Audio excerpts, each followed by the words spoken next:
বঙ্গবন্ধু শেখ মুজিবুর রহমান যেই বাংলাদেশ গড়েছেন সেই বাংলাদেশের হাল ধরেছেন জননেত্রী মাননীয় শেখ হাসিনা। আসসালামু আলাইকুম প্রিয় দর্শক, চট্টগ্রাম আইনজীবীকে হত্যার পর সেখানকার দুর্বৃত্তরা পালিয়ে যায়। চিন্ময় দাসকে উদ্ধার করার জন্য বা তাকে মুক্তি করার জন্য হিন্দু সম্প্রদায় এবং মুসলমানেরও কিছু লোক ছিল, সে প্রমাণ মিলেছে।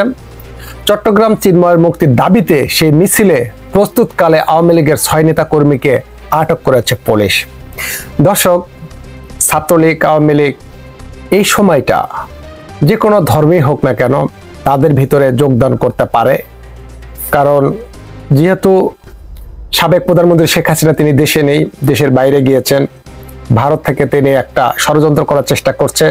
সেদিকে মোদি তিনিও কিন্তু বাংলাদেশকে নিয়ে ষড়যন্ত্র করছে। তারপরে বাংলাদেশের হাই কমিশনার ঘেরাও করার একটা আলটিমেটাম দিয়েছে। এই ইস্কন নেতাকে গ্রেপ্তার করার পর আদালতে এক আইনজীবীকে হত্যা করা হয়েছে, অনেকে আহত হয়েছে।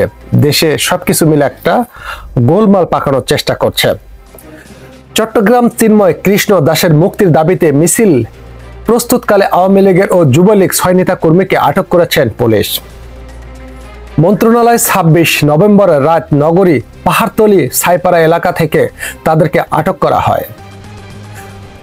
আটককৃত হলেন মামুনুর রশিদ, শহীদ উদ্দিন, ইয়াসিন, আবু হেনা, মমিনুল ও রহিম। তারা সবাই স্থানীয় আওয়ামী লীগ ও যুবলীগের নেতাকর্মী বলে জানায় পুলিশ। পুলিশ এছাড়া আরও কিছু জানায়। আটককৃতরা কিছুদিন ধরেই সিটি কর্পোরেশন সাবেক কাউন্সিলর এবং সাবেক হোসেনের বাসায় অবস্থান করেছিলেন। মুসলিম হয়েও তারা চিন্ময় কৃষ্ণ মুক্তির দাবিতে মিছিলে প্রস্তুতি নিচ্ছিল, তা খতিয়ে দেখা হচ্ছে। পাহাড়তলী থানায় ভারপ্রাপ্ত কর্মকর্তা বাবুল আজাদ বলেন, সাইপাড়া এলাকায় বাংলাদেশের সম্মিলিত সনাতনী জাগরণ জোটের মুখপাত্র চিন্ময় কৃষ্ণ দাসের মুক্তির দাবিতে কয়েকজন আওয়ামী লীগ ও যুবলীগ নেতা মিছিলের প্রস্তুতি নিচ্ছিল।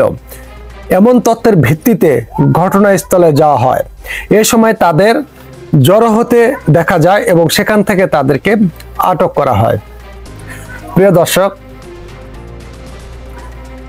একজন সাধারণ মানুষ আইনজীবী, তার কোনো অপরাধ ছিল না। তিনি আদালতের প্রাঙ্গণে তার অফিসেই বসা ছিল এবং বসেছিলেন।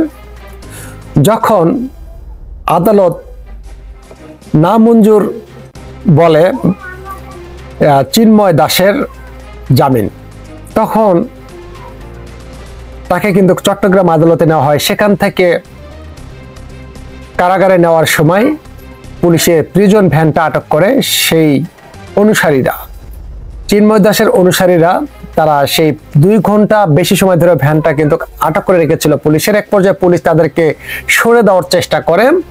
এমন তো অবস্থায় তারা পুলিশের উপর ইট পাটকেল নিক্ষেপ করে এবং পরে পুলিশ টিয়ারশেল এবং কাঁদানি গ্যাস ছুড়ে দেয়। দর্শক, সেই সময় ধাওয়া পাল্টা দেওয়া হয়। সেই সময়ের মধ্যে একদল চক্র সাইফুল ইসলাম আলিফকে আদালত প্রাঙ্গণ থেকে উঠে নিয়ে গিয়ে নির্বিচারে কুপিয়ে দুনিয়া থেকে বিদায় করে দেওয়া হয়। অবশেষে বাংলাদেশের যে মুসলিম অন্যান্য ধর্মের লোক আছে তাদের মধ্যে একটা গোলাযোগের সৃষ্টি হয়। এই ইস্কনকে নিষিদ্ধ করার দাবি তুলেছেন জনগণ। ডক্টর মোহাম্মদ ইউনূস তিনি একটি স্পষ্ট বার্তা দিয়েছেন, যারা অন্যের সাথে জড়িত তদন্ত করে তাদেরকে আইনের আওতায় নেওয়া হবে, কাউকে ছাড় দেওয়া হবে না। আর জনগণের দাবি ইস্কনকে নিষিদ্ধ ঘোষণা করার, সে বিষয়টি দেখবেন সরকার। দর্শক, আপনাদের মতামত অবশ্যই কমেন্ট সেকশনে লিখে জানাবেন, ইস্কনকে নিষিদ্ধ করতে চান কিনা। আবারও দেখা হবে নতুন কোনো ভিডিওতে। আল্লাহ হাফেজ।